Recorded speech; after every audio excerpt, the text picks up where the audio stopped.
When I used to not in no face like black, wanna seem far from me. Come to me. Hello lovers, welcome back to my channel.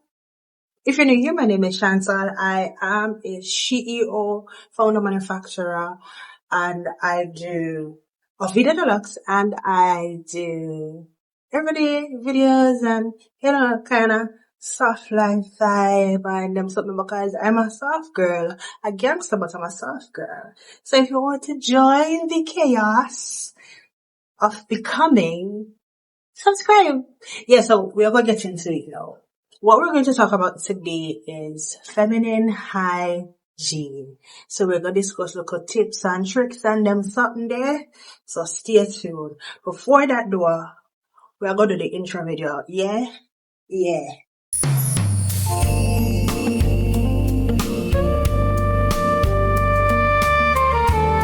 So before we even delve into all of that, get into the skin.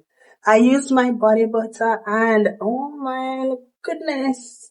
Ooh la la. We're going to start with the scalp. You have to in figuring out what to use, ensure that you at least understand the porosity of your hair and them something there. Basically, if it is that your hair hold water or it take long to absorb water, that is going to help to determine the kind of products that you use. Now, the frequency in which you wash your hair is important. Some persons wash them hair every week and all is well. Some person once a month. Fine. If it is that you have dandruff, I do recommend washing your hair every 2 weeks, or if it's really bad, wash it every week. You can get something that contains ingredients, or you should rather get something that contains ingredients that is going to target the dandruff to reduce the symptoms. It is a fungus, so something that is antifungal. Intermission break. I do have a hair care line that targets dandruff, and seborrheic dermatitis. They're really big. That's a big word for Elmo. So it is a rosemary hair care line, and it has several ingredients in each product that targets dandruff to reduce the itching, to reduce the appearance of dandruff, to help to cleanse the scalp and them something there. You need targeted products for your scalp because your scalp rather, is actually skin. You don't know, right?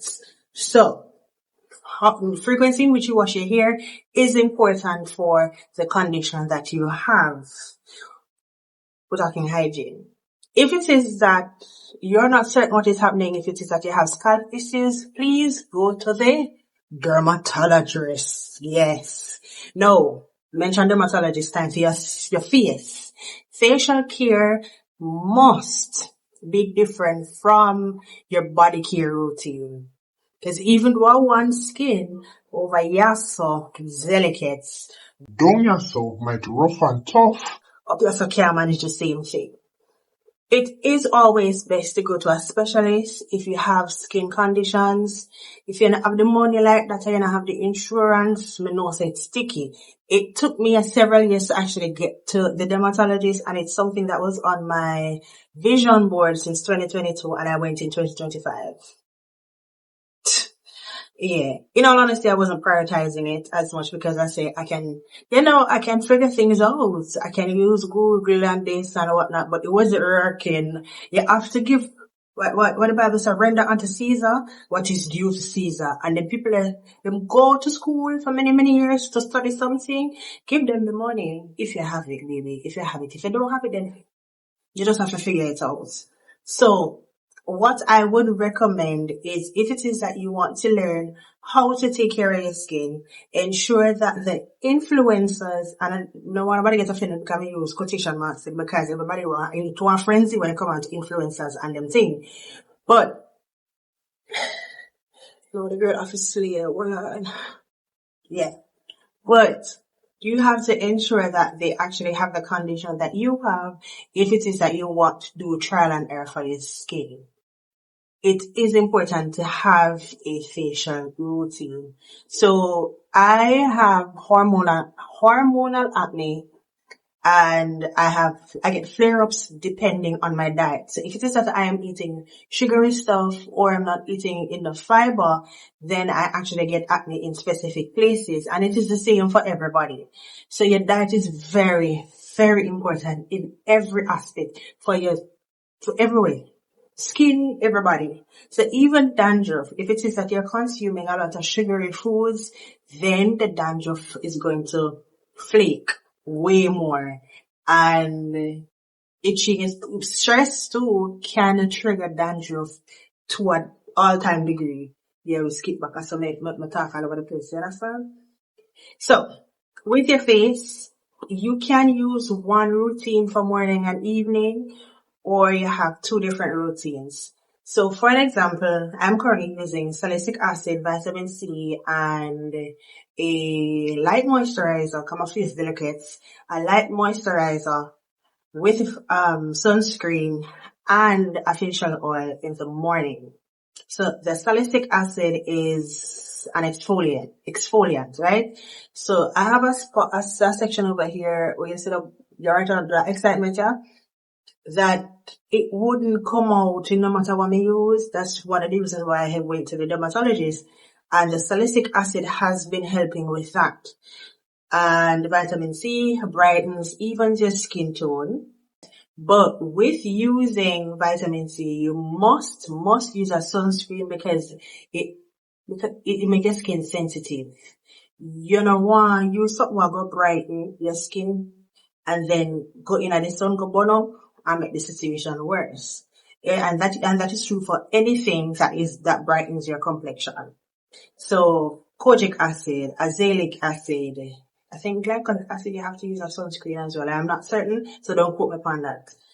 And the facial oil that I'm using is also created by me for my business, Vida Deluxe, and it's just 2 ingredients that also helps with protecting your skin from UV rays and to brighten your skin. So on a brightening of the way vitamin C I will do, but it nice and even it out, and it also helps to build collagen so you give a youthful look and glow. Not gonna lie. I recently started using it, I think it was last week, and the first 2 days of using it, my face looked much different. I mean, I said, no man, the girl pretty, you know, mind you, girl cute. But I realized that my skin was glowing and I was like, girl, girl. So, and in the evening, I was prescribed a cream, the River C, that's, you know, it's kind of strong. So our local tubes, you must use it in the night. So you cannot use any product with actives in it when you're using that cream. Let me just like on my example of what I use, but I don't know if I can pull something else and I can say Ray. You understand? So I'm using Clean and Clear in the evenings because it has no actives in it, but it cleanses your skin wonderfully. That's what I was using for a while because it's nice for your face. You can, another light moisturizer that you can use is Simple.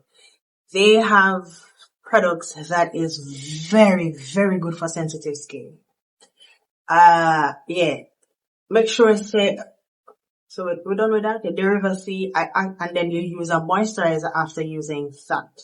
In the night, make sure you can also use retinol. So once it is that you reach, I think it's 25, you can start using retinol or retinoids, and that should be used in the nights. Use it at night time.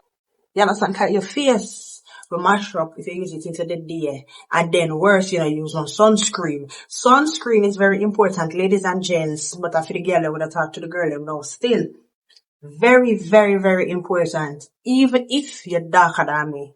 Because the sun not partial, you could have melanin subtle, you can still get skin cancer. You can still damage your skin. Okay? Alright. Yes. You can't just do one routine. If it is that you're going to use panoxyl, make sure it's at the 4% one you get. The 10% one is very strong and it may just be an irritant as opposed to actually treating what it should. And it will bleach out all of your sickness because I've been there, done that. I went to buy the panoxyl. I think I got a sample or I bought the very small one and it worked, but it was a 4%.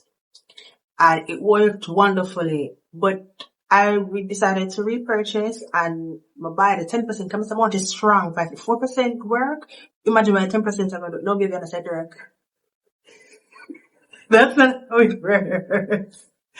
So it is best to start with a 4%. If it is that you want to use a 10%, it is best to use that on your body. So if you have body acne, that works wonderfully for that. So even if your chest, your back, whatever the case, your whole body, you can use it to wash your entire body. If you're using panoxyl, you should also use sunscreen because the benzoic acid, anything with any acid, nothing, you need to actually use sunscreen. Wash your face before you put on makeup. Wash your face after you put on the makeup. You take it off rather. You know, see how fat and trapped. Yeah. Wash your face after you take off the makeup.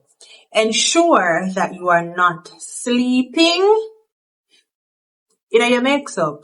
In the name of Jesus, if you're going to look for the man and you sleep over and go out, what you mean you sleep into the makeup?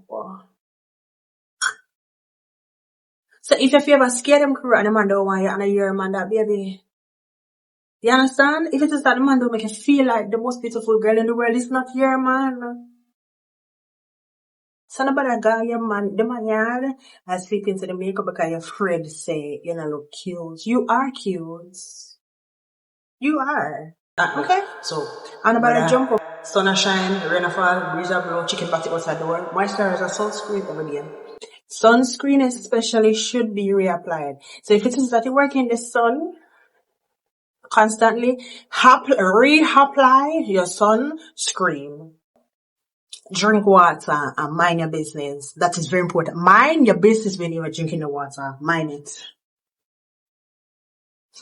Okay, so going down, so your body heating. Now this is very, very flexible. You want to ensure that you have a cleanser. You ever use my white towel yet? And dry? You ever get embarrassed? You ever feel one way when you scratch the skin and it look dirty? Sometimes it's not dirt, it's just the moisture from the products that you use. So, I want you to get something that's not stripping, but it's going to cleanse your skin. So the whole antibacterial soap, that's very contradicting. Soap cleans your skin. It cannot get rid of bacteria. The thing that gets rid of bacteria cannot clean your skin. Yeah? So these antibacterials, that, are just something they use to say, if it sell. You understand? So use your bar soap, fine. Cleanse your skin. Now, and that is such a simple routine. Just up in the shower, the way I do, wash your possibles and everybody else, and come out. Now, we have something called the everything shower routine, and that is mostly for when you even want to shave and do all of the excitement. So we're going to cut out the shaving part. So if it is that you're doing an everything shower routine, one of the things that you can do is dry brushing. Dry brushing is a way to exfoliate your skin. Yeah? Now, when you do that, you can do it outside of the shower, in the shower, whichever it is that you're comfortable with you, but your skin must be dry. The brush must be dry also. And you start from your foot back, well, not necessarily foot bottom, from your foot up to your arms to your chest. Yeah? In an anti-clockwise motion. That is what is recommended. Then you're going to use a bar soap, then the bar soap, and then your body wash. No, I don't recommend using an exfoliating glove when it is that you dry brush because that's too much. We don't want you to over exfoliate and damage your skin barrier. The point of doing an everything shower routine and the dry brushing is to promote cell turnover, which then gives you a nice rejuvenated look. We know why you mash up the skin and make it look worse. So if it is that you have an African net sponge, you can use that because it's not so harsh as what is the other something they name the loofahs and what is sponge sitting there with trap full of bacteria. I'm not blame this in there, you know. And the exfoliating gloves can be rough too. I don't recommend doing that, but it's not something that should be done 3 times for the week.